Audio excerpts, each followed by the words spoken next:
This is crazy. I'm going on my phone, so this ain't live. So I'm not sure how much memory I got in here, and it's gonna be two parts no matter what because I got someone dropping by halfway through this. So, but they finna be back to back episode, and it gonna be crazy because I was trying to roll this cigar and I broke it in two halves, so I got these two half cigars that I rolled.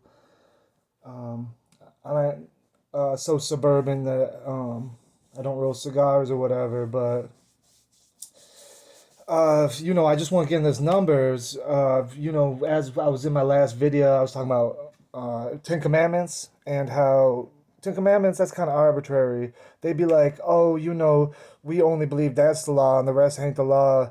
Well, the thing is that the Ten Commandments was part and parcel of the law. That it was, as the rabbis say, a summary. And you'd be like, oh, well, they had nothing about sacrifice. Well, the sacrifice was when you broke the law.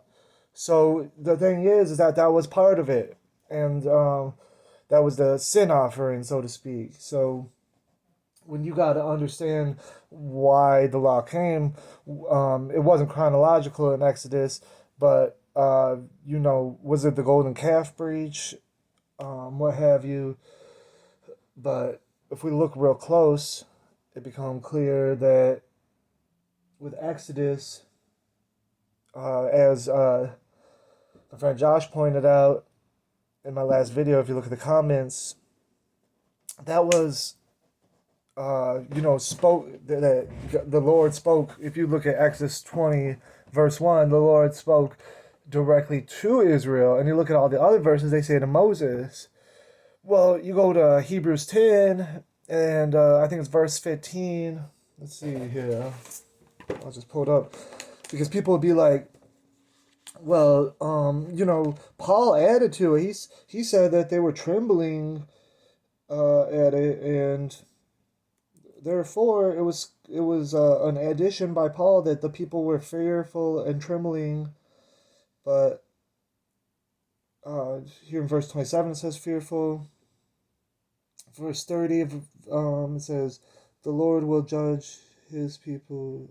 Someone made notes in this Bible. Someone from South Carolina. I don't know why they underlined his. So they got me reading what they wrote. So uh,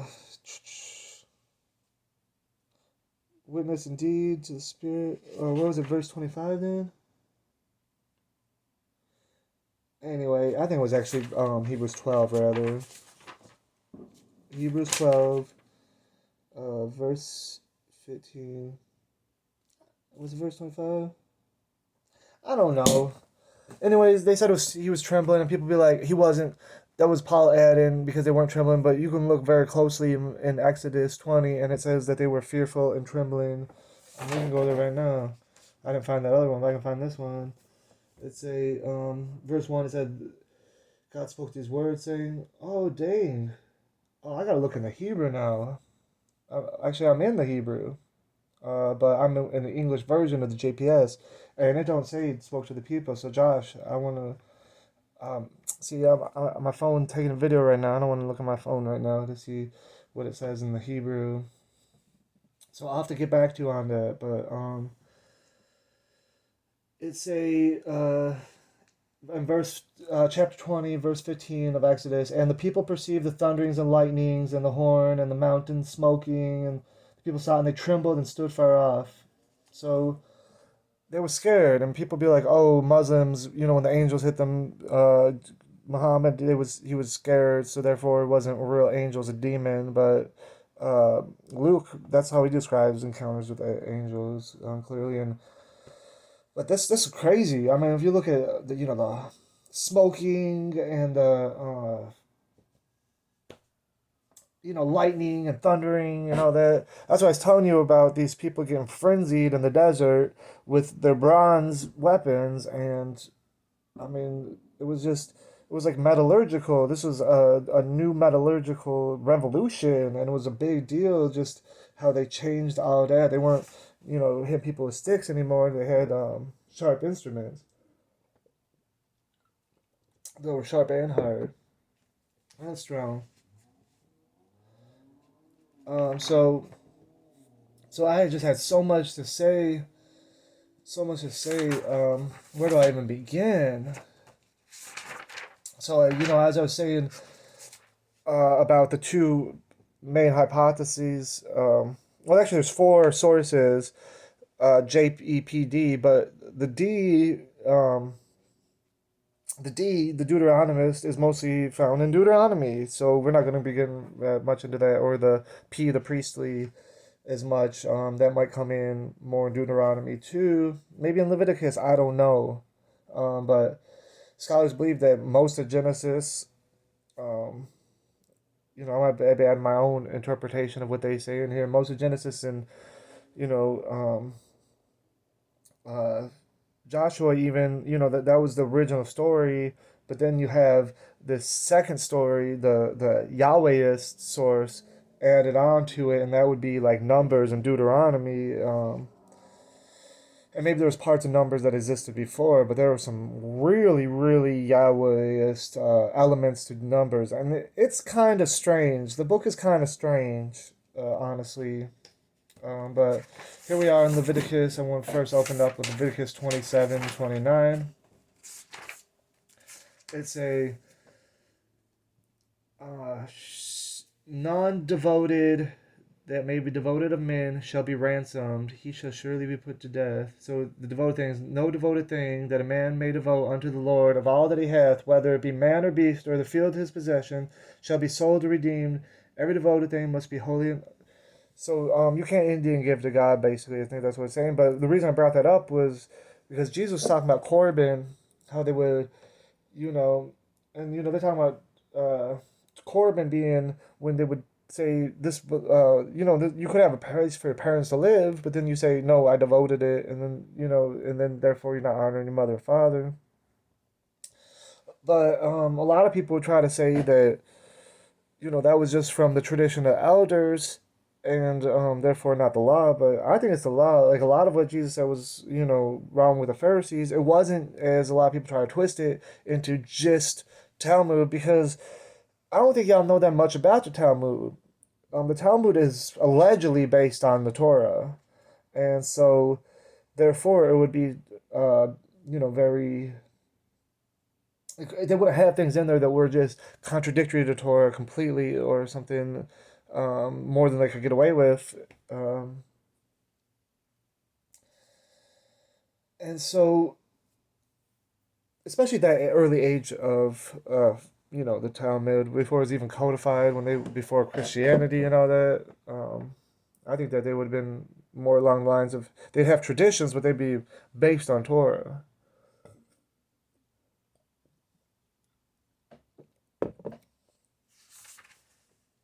All right, but we get into Numbers. There's so much to see, so much to do.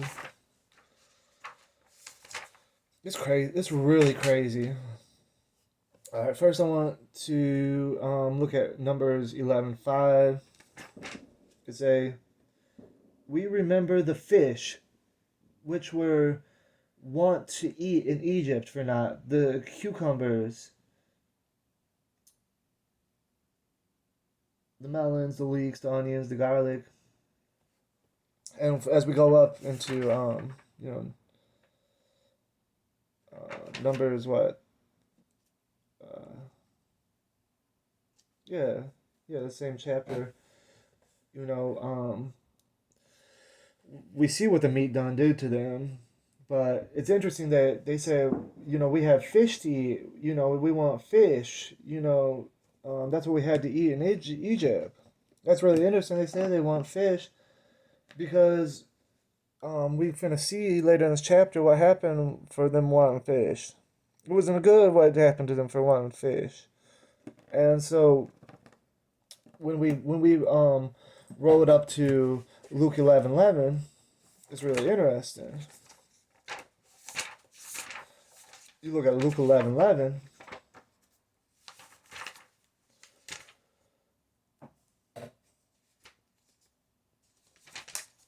Luke 11:11 say, which of you fathers, if your son asks for a fish, would give him a snake instead? I mean, that verse didn't have the snake, but that chapter didn't have the snake. But that snake is, well, right there. Like not too many chapters after that, they all got bit by a snake and died. So they wanted a fish, and then they all died. So a good father, Jesus is saying, when people ask for a fish, he give them a fish. But that ain't how it works. Um, and they got, ask and they receive. If they want egg, he ain't gonna give them a scorpion. But that's what happened in Numbers. I mean, the book started out with them numbering Israel. Well, you weren't supposed to number Israel, right? That wasn't a good thing to do. And it's so weird because, like, chapter 1 or chapter 2, they'd be like, we number everybody except Levi because you can't number Levi. And then the next chapter, they go ahead and number Levi. Like, that didn't take too long to figure what they just said. I thought they had been redacted this a bunch of times. Come on, no? Um, anyway, so we had Numbers 11. We just read verse 5. Then went to Luke 11:11. Now we had Numbers 11, verse 16. And the Lord said unto Moses, gather me 70 men of the elders of Israel, whom thou knowest to be elders of the people, and the officers of them, and bring them to the tent of meeting, that they may stand there with thee. Can you believe that? I mean, Luke talked about the 70. Luke said that Jesus had sent out 70 people. So that's a direct parallel. Like, so much so that the first time we had 70, how we know they wasn't just trying to point at the 70 in the future, that there wasn't that much meaning to the 70. I mean, we can't believe this is a true story. This wasn't written by Moses. Like, the only verses that say Moses, when Moses is talking, are either in parentheses or quotations. So how is it Moses? It said the Lord said unto Moses. When he said the Lord said to me, if he wrote it, Moses wrote it. Same with Luke. Well, that's Luke. See, that's why I like the Gospel of Luke. I see Luke as the most genuine gospel because he straight up say this is just what he heard, and that's what I believe the rest of the Gospels is what they heard. I don't believe any of them was there. And so Luke will tell you that. But I don't think the other one's as dishonest as what the church did with them because they were able to, because they didn't have something like that at the beginning of the other Gospels that they do at the beginning of Luke, that people were able to attribute whatever they wanted to them and had all these tradition, and they put the names there. When I say Matthew wrote this one, John wrote that one, it doesn't say that in the script. That's what they've added to it, That's tradition. So, he had so they was going to put the Spirit on the 70 and everything. This is amazing. Like 70 exactly, just like the gospel, That had to be why Luke said that.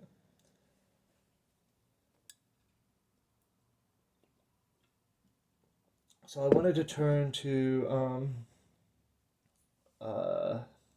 Luke 10, verse 1.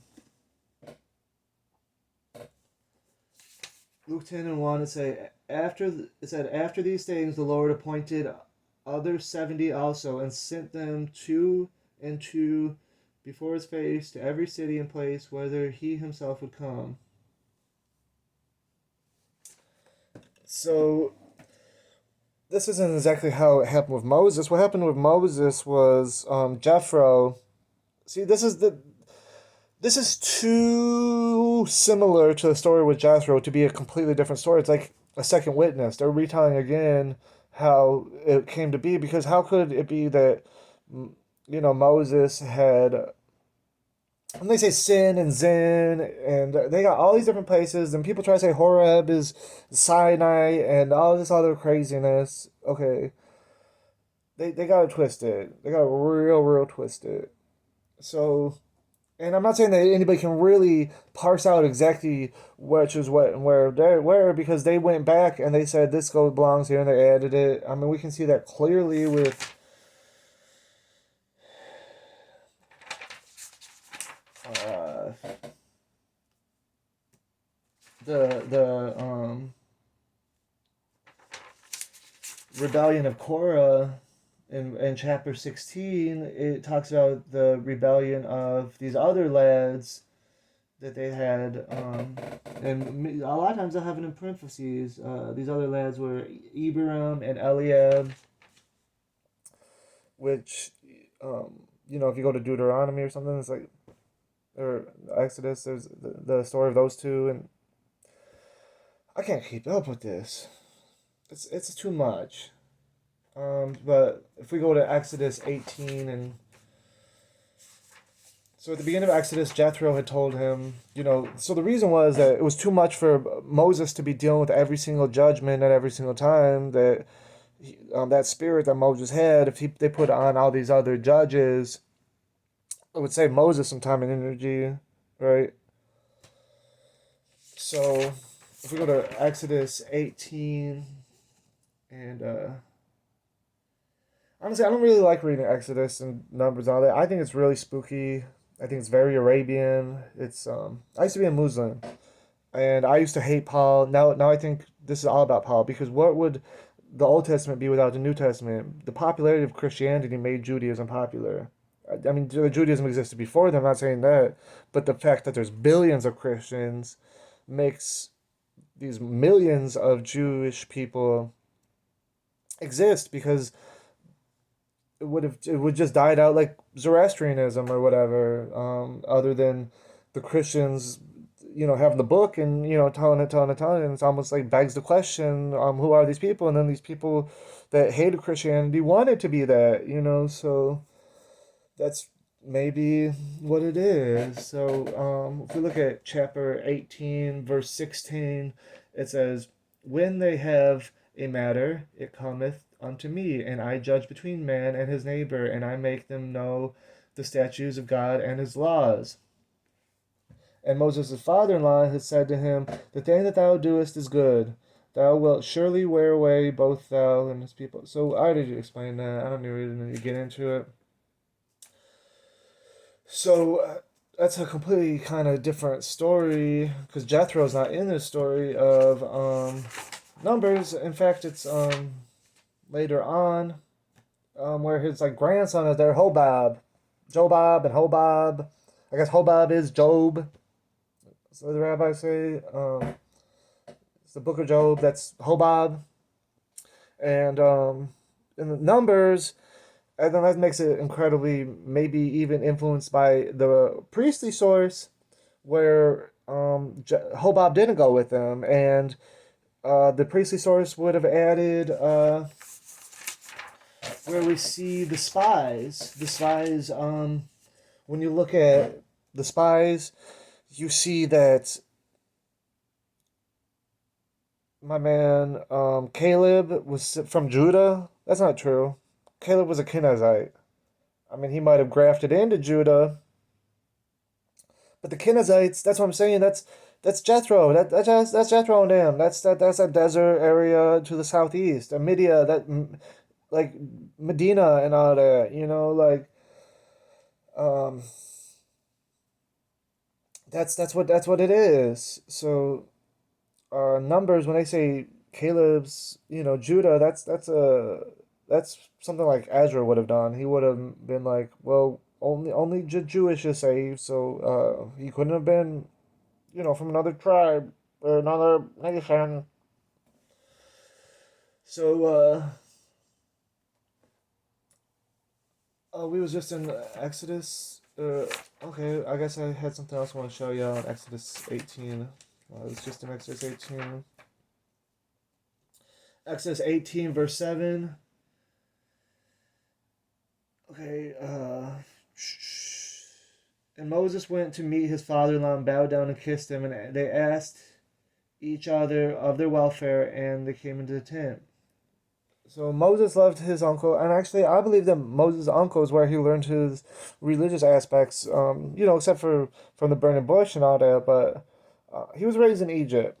You ought to say, oh, his mother, he had to be nursed by a Hebrew, and his mother nursed him, and that was just some baby stuff. he was brought up in Egypt. That was his culture. That was his custom. And actually, all this moving stones and stuff and all that, you can find that in the laws of Egypt. So if we go to Numbers 10,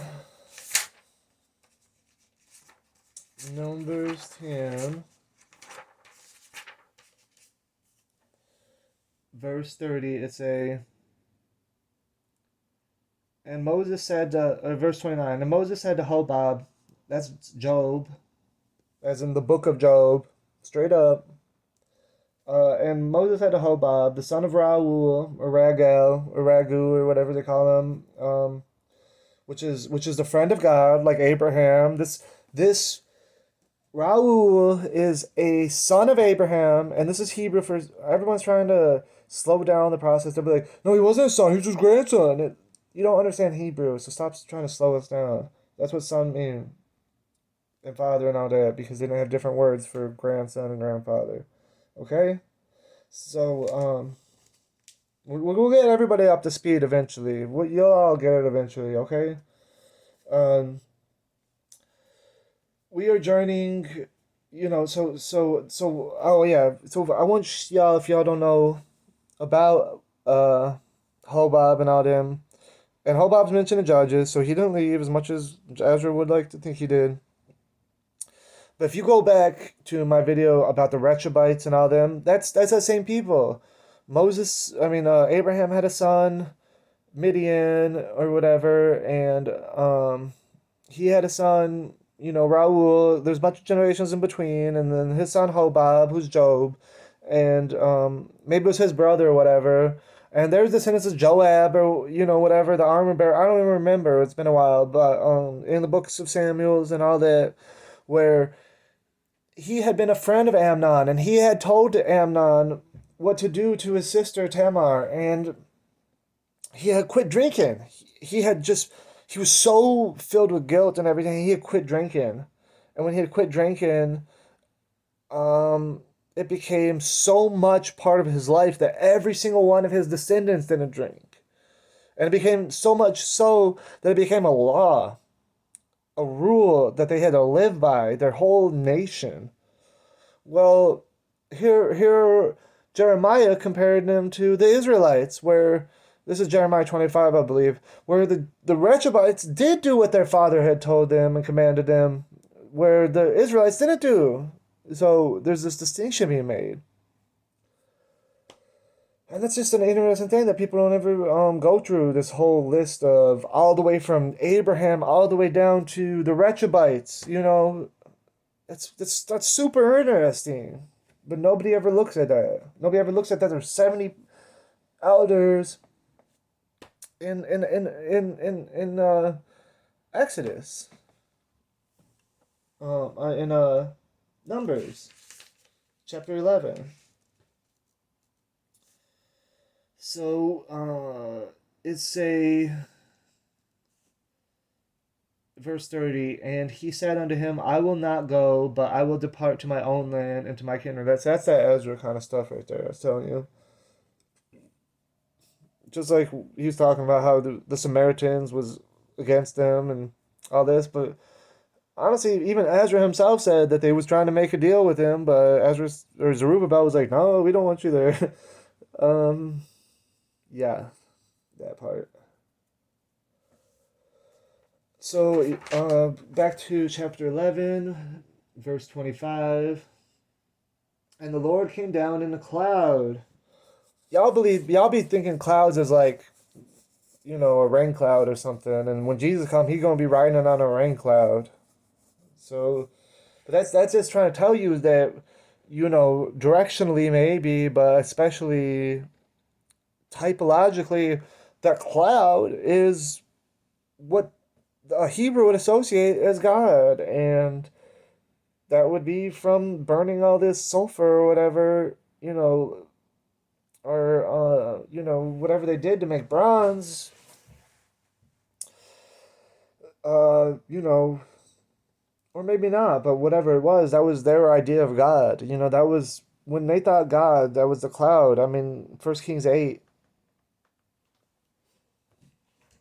So when they say, and that's where he saw him. That's where my man Stephen had seen him, was up in the sky. So that's what I mean directionally, but what it mean really, what the meaning is that they finna all call him God. They're gonna call him God, Jesus, the man, the Son of Man. Oh, I'm out of space. Okay, I gotta turn this off and upload already.